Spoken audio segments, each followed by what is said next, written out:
वाटी आटा घेतलेला आहे। आता आपण याच्यामध्ये टाकून घेऊया थोडीशी चिली फ्लेक्स, थोडासा सांबार, अदरक लसणची पेस्ट,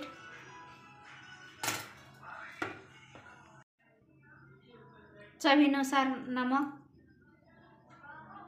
थोडीशी हळद, जिरं, धनिया पावडर, हे आपण सर्व मिक्स करून घेऊया।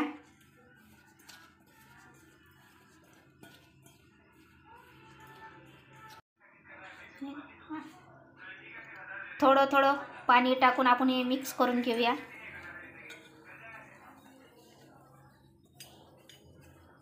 याला गुठल्या नाही पडल्या पाहिजे तोपर्यंत।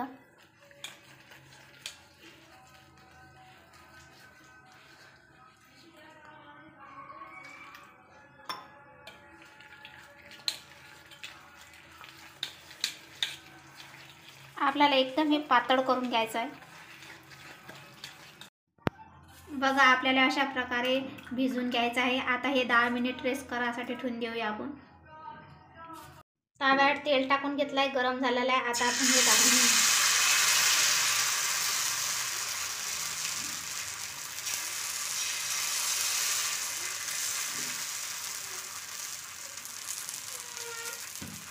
आपण याला पलटी करून घेऊया। या साईडने शेकून घेऊया, एक साईडने शेकून झालेला आहे। याला 2 मिनिट होऊ देऊया असंच आपण।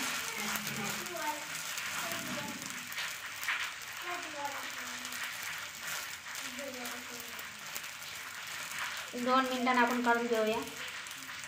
अरे आपल्याला सर्व पराठे बनवून घ्यायचे आहे।